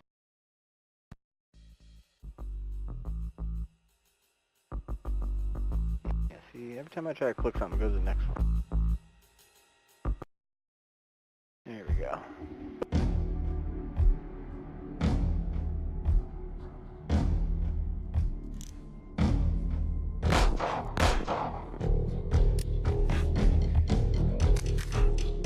So this is a Vive title? Yeah, this is a Vive title, and I mean, obviously you're going to be using the Lighthouse technology controllers to be aiming your gun, I would have thought. Ooh. Which, it sounds pretty cool to me. It's not much of a trailer, but it gives you an idea. Yeah, I can dig it. Need to see more. Yeah, definitely. That's another thing, when I mentioned Bethesda, I think something like at the Elder Scrolls series, something like that could really benefit from the Lighthouse technology, you know, where you're holding a sword in one hand and a shield in the other, and you're able to shield bash and swing a sword with, I think stuff like that's really kind of exciting, the prospect that things like this could be to come. Or drawing a bow. Exactly, and to be perfectly honest, every time I've played an Elder Scrolls game, I've always played as a wood elf. I don't know why. Every time I've played as a wood elf and I've used the bow, so yeah, I mean, the thought of drawing a bow and aiming, it just sounds amazing.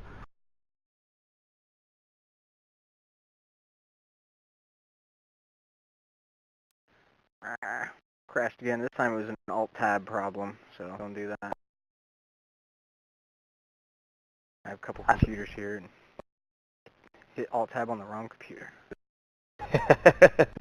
Easy done. Yeah. So let's wrap it up with porn. Everybody likes porn. Well, not everybody, but a lot of people do. And I think we've all heard of Ella Darling at this point. She was on Rev's podcast. I bet Kdawg. She's on Chris Miranda's too. I haven't heard that. That's cool. I bet that's pretty interesting, actually.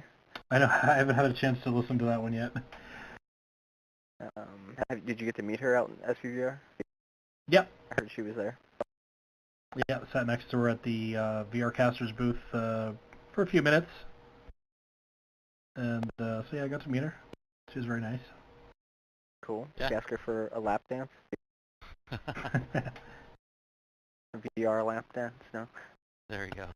Yeah, no, I actually just was out, running around the convention, and pretty much came back and talked a little bit with Rev Kyle about stuff, and then she popped in and got to meet her, and obviously, she had stuff to talk about, and it was cool though, just to, I guess, sit across from her and listen to her talk. Sure. She actually made an announcement. You know how they were doing the 60-second pitches? They were doing them over the loudspeaker, like over, so everybody in the place could hear. And she was actually one of the last ones. And but then they brought somebody else on, I think, like right after that. They're like, what did they say? Do you like space? Well, we do too. And that was like the last announcement that they made. They just, I think, grabbed some. How do you follow porn, right? Do we follow it? No. No, how do you come after? No, I mean, like, if you got to do your pitch right after somebody's doing it about porn, some cute girl, I mean, pretty much forget about it. How can you follow that act? Yeah. Oh, right. Yeah. He had to scream. Yeah. I thought it was kind of funny. So, have you heard of Ella Darling, VR gamer? Not Ella Darling, no. So, yeah, if you want to fill me in, let me know who that is. Yes, so she's like I guess the first kind of porn star that's utilizing VR on her radar. She's making content, what's like VRTube.xxx, I believe. Yep. Yep. So there's content there. I haven't actually tried it, which is surprising. I spend too much time in VR chat. I should spend more time on VRTube.xxx. Yeah, apparently there's a few things on there. I think I've heard Rev's pretty decent. Has anybody at this table tried that? No, I haven't tried her experiences. I've seen there was a video. It was like a kind of like a little documentary on Vice about pornography and virtual reality, and that's where I first saw her. I don't know if you got check that out. She's the one kind of pushing it there. I also found Madison Scott. Somewhere in the, I think Everyday was talking and mentioned that there's another basically girl in the VR scene, another porn star. So Madison Scott, I looked her up, and she was talking about how she's just getting into VR development and creation, and really excited about it. And she's loving the Kite and Lightning material. So I thought that was cool. I sent her a tweet, welcoming her to the community and whatnot, and so now we're both following each other. That's cool, right? I also checked out some of her videos. She's a pretty cute girl. What does the missus think about you following her? She don't care. It's no big deal. Yeah, she's cool. So we got a couple girls in the VR porn scene, so that's pretty exciting. It's not just like a movie theater where you're watching porn. It sort of makes me think of RiffMax. There was a post on Reddit a long time ago where there was somebody watching porn in the RiffMax theater, and somebody stumbled in there, and it was quite an awkward experience for them. Remember that? Someone forgot to set it private, or they didn't know that you could do private rooms, or they didn't like care. That or something. Yeah, they want to make people uncomfortable. Just to get reactions of people popping in, that'd be pretty funny. Yeah. And porn was the topic at SPVR, right? Yeah, but it was. I didn't attend any of the. There was a Q&A session. I know, like Palmer and Amir were on a panel, and there were a few questions related to porn that were brought up, but I didn't attend that, and I haven't watched it yet. So I heard that there were questions asked, but and that was kind of like the theme for that talk, but or that panel. But I didn't really hear a whole lot about it. Like, people were saying, oh, there's this porn buzz, but I mean, other than seeing Ella for a few minutes, I didn't get that same vibe from the conference. Yeah, I mean, porn's a massive industry. I mean, even going back to the days of VCR and stuff, porn's a giant industry, and it's going to be a massive moneymaker in VR, no doubt about it. And where there's cash to be made, people will be making porn. Sure. I think I heard on the Turbo Cast that somebody was saying how there's not a lot of the money in porn sort of going away because there's so much free porn out there on the internet, and that maybe VR could help that situation to have this sort of unique content, exclusive content that only works in VR, and so it could help drive, breathe life into that industry. Actually, I thought that was interesting. For sure, yeah. I mean, until it gets to the point where 360-degree cameras or 180 cameras are cheap enough, and there's enough people in VR where it's to the point where any home user, amateur, can do it themselves. Yeah, I can't wait to do that. Content creator right here. You can sell it. You have a I will premium sell it for sure. Gunters content. You could have it premium. Yeah, yeah. I'm gonna have to plan that out so I can capitalize on it. And then as soon as possible. I lost my train of thought with that one. I was gonna move into more of like relationships and long distance relationships, and there's things like teledildonics, which is something probably everybody's heard of at this point. But being able to use VR and other hardware peripherals that I don't think are on the Kickstarter market at this point, but ways that you can express those sorts of feelings and intimacy. Say your wife is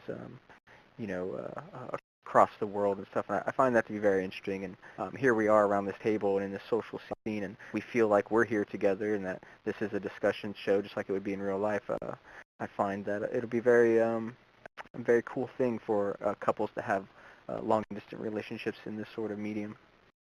Yeah, definitely. That's something that I've never even thought of before, to be honest. But yeah, it's an interesting idea. Yeah, I guess so. It's where depth will come in handy, I guess. What? I missed that. Having some depth, with having like if they were to do 3D, true 3D video, that will definitely, I guess, add to the realism. Yeah, totally. I mean, I think with the whole movie industry that they're going to drive the whole 360 camera, and then once that's getting out there, obviously the porn industry is going to be able to latch onto that. Yep. And last thing to in the porn topic was I saw this thread recently. It said prank your friends when they ask you about VR porn. And so somebody made this, it's called VR Strip Girls with a Z, and it's shot in 3D. And you've got this, sexy girl that's, there in front of you. She's doing her thing, and then, she's about to undress herself, and then as a prank, she turns into a he, a not so attractive he, and it's sort of startling for, a startling experience. And I find that to be pretty damn hilarious. That's funny. That's gonna make for some good reaction videos. I'm looking forward to seeing those. So clever idea. Yeah, I mean, I think you need to be pretty careful as well watching VR porn, just in the sense that you've got something covering your face, so you can't see what's going on around you. And if your missus walks in, or the kids come home early from school, or, Well, there's actually makes me think of a few things. I mean, lock the door. Open back headphones. Well, yeah, okay. We need that AR pass-through situation there. Yeah. I don't know. Just take you hear something, take the headset off real fast. Well, why take it off real fast? They can't see what you're seeing. Yeah, or I guess hurry up and cover up. I don't know. Yeah, I had another thread, but losing that as well. Yeah, not too bad. It was something interesting. Had to do with the whole. Don't know. Any other thoughts on the porn before we move on? Like 3D video, I think it's still real early, and there's a lot of problems to be solved. I tried a whole bunch. I tried some 3D videos at SVVR, not adult content, of course, but there's still a lot of problems, and that needs to be worked on. Like I don't like the stereo 360 and some of the stuff. The problem with IPD, looking at some of the content, it just didn't converge right for me, and didn't look real. So there's still a lot of work to do for video. I think as well though, there's a big sort of hentai scene as well, with the Japanese cartoon porn, and Yep. I think that'll take off probably before the full motion video does, yeah. Just because of the restrictions. Really, also story-driven, just like Pixar sort of movies or some kind of maybe not Pixar, but something else. Those kind of stories I think we'll see in VR, and that'll be very, very cool. Yeah, definitely. Be interesting. I remember seeing a program. Colossi is kind of the first thing I've seen that's really moving in that direction. That VR Jam title, Game Jam, mobile. Sorry, Bob. What? I remember seeing one of the adult like kind of hentai programs where you can like pose the actress and make different scenes and stuff. But I thought I remember it was like all in Japanese, so yeah. it was like kind of like Miku something. I don't think it was Miku. It was I think it was something else. Okay. So I remembered the porn thread I was thinking of mentioning, which was, something you don't think about is like the long distance relationship thing, or what if your kid comes into the room or something like that. What if you're recording your home movies in this 360 content, and then like 30 years down the road your kid discovers them, and then now they're seeing your naughty movies inside of VR, possibly first person craziness. We haven't had that sort of thing yet, and No, that's a we'll horrific hear those thought. stories. It's very horrific. Yeah, it's gonna I happen. think they'll probably cringe just the same as they would if they saw a DVD or VHS of whatever. That's when you rip the headset off and. Yeah, the scarring's a little bit deeper. It is, yeah. Well, anyway, like Strange Days? Oh, I love just Strange like Strange Days. Days. I love it. Yeah. It's that and Enter the Void. If you haven't seen Enter the Void, which is I think a 5-year-old film, it's also first person. The whole movie is through first person view, and they do some great stuff with audio and this great mirror scene that just is so convincing, and the actual theme of the movie has all kinds of difficult to watch scenes. Some are drugs, some are prostitution, some are child abuse. So it's hard to recommend it, but it's made by an Italian director, Gaspar or something, and at least the first 20 minutes or so, there's a profound scene, pretty much scares the shit out of me, that I'd recommend checking out. And it's psychedelic and cool, and so Strange Days and Enter the Void both are similar, but Strange Days, I saw that in the theater. I think it was at 94 or 95. It's badass. Yeah, I saw that theater too. Yeah, it wasn't a well-known, publicized movie, so I'm glad I saw that. A lot of stars in it, though. Truly, yeah. Just on a slightly different topic, while you're mentioning Void, have any of you guys looked into this new place that's opening up called The Void? Oh, yeah. Actually, Chris Madsen, who is Deep Rifter and hangs out here all the time, he's covering the social VR scene and writes for Road to VR. The place is out there in Utah, which he lives in Salt Lake City, so he tried it, and yeah, he loved it. He wrote an article on Road to VR. Too bad he's not here to talk about it, but that's very exciting to me.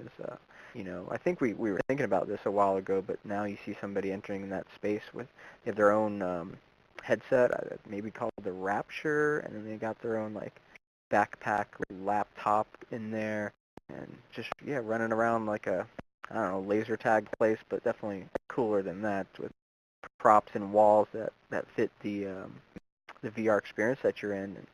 And if that was available to me, I would go try that in the area, and I'd pay good money, I guess, $20 an experience or whatever, and I think a lot of other people would. That would probably be a great example of good VR. Yeah, definitely. I mean, I didn't realise it was Deep Rifter that had done that article. I read that myself, and he gave a really good description of how things were, how the kit worked, and yeah, it sounded phenomenal, to be honest. Mhm. Yeah, I'm trying to get them on the show, actually. It'd be nice to see that open up as a franchise, and maybe move throughout the world, Mhm. I remember a similar company in Seattle doing something similar. Like before them though. It was like, geez, I remember hearing about that like a year ago. Yeah, VRcade. Yes, VRCade. Oh, yeah. Yeah, it's probably when I was discussing it was, yeah, because of that. Interesting. Good stuff. Any questions or feedback from the audience? Any thoughts on any of the topics? Or... Oh yeah. Yeah, I was wondering how they do. Oh, sorry. Go ahead and Dlock. Oh, for the void, how was positional tracking accomplished? You know, I really don't know. I don't know. Aside from that backpack system, I would think. Yeah, there was some sort of wireless. I can't remember, but some sort of wireless trackers. I remember reading in the article, and there was definitely something to do with wireless tracking. And Virtuality does those YouTube videos. She tried it in her last video, and you can take a look there for another perspective.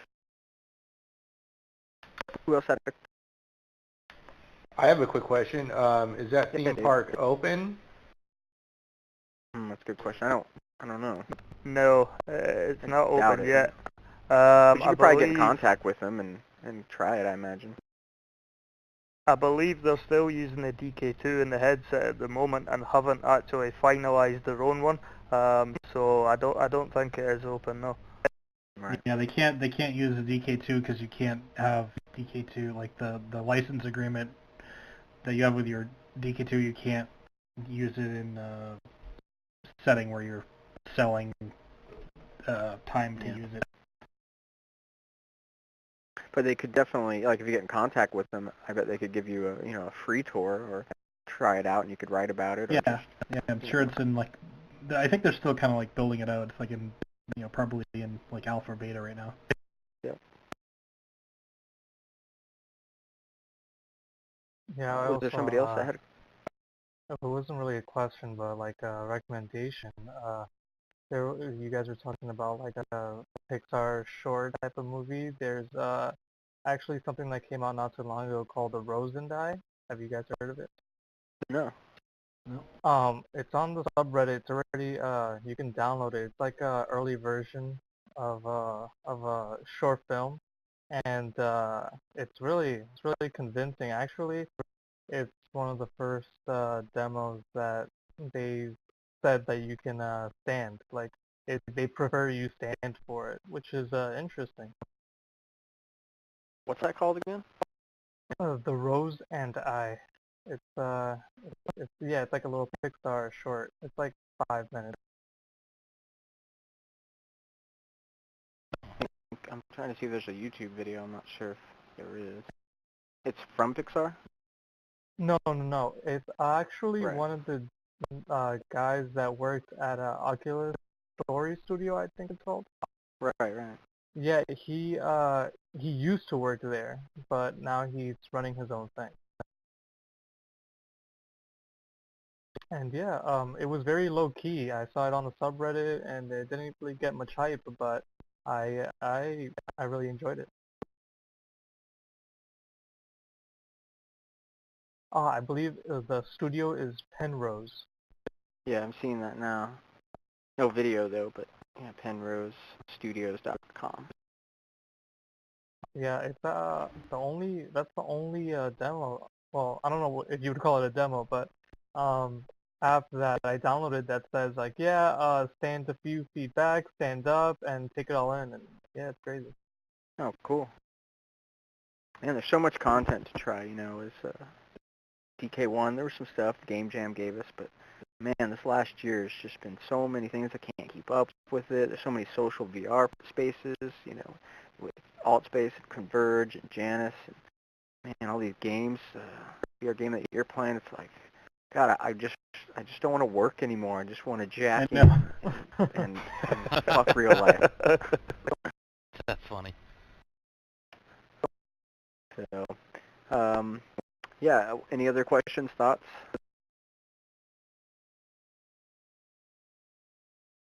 Good stuff then.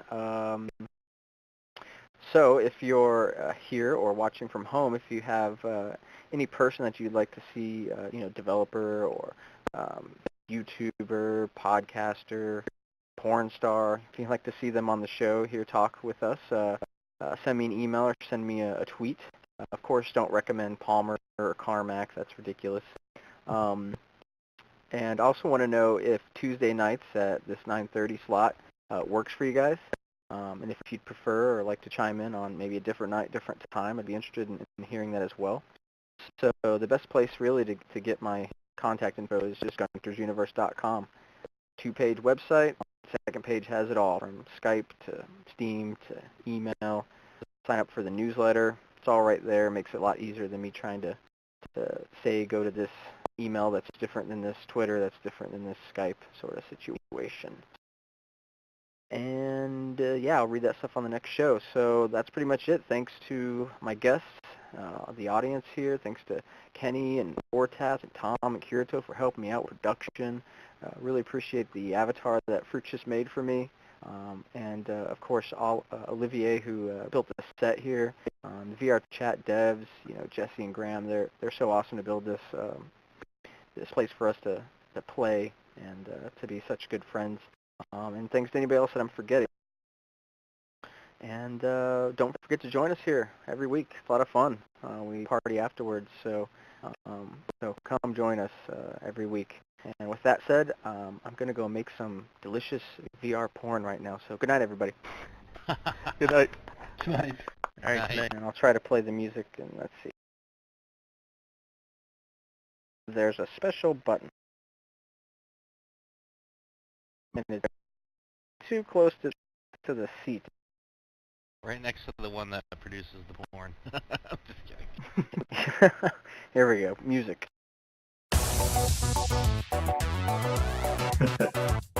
Thanks, everybody. If you enjoyed that, sorry for all the roughness around the edges. Turns out my connection did clear up pretty good. Worked out. Thanks, Gus, for keeping it rolling. No jumping. Put an iPad on the table? So this is replicas of the screen. There's no iPads in VR yet, but yeah, they're so we can see them better from our chairs. I have them over here, but you can only see them from front. I can't see them from behind. Still need to be a little bit bigger. Yeah, to be honest, I thought they worked really well. I thought they were really quite good. I think if more you could so full screen the video, it'd be really good, actually. Yeah, I think more so for your point of view, you could probably do a slightly bigger one, because obviously your back's to the screen. Right. But from where I was sitting, it's quite easy just to look up or look down, and the screens work really well. I'm gonna get another screen on the opposite side, so I can have that big screen over there, and then audience can sit all around, and they'll be able to have a big screen, and I think that'll work well.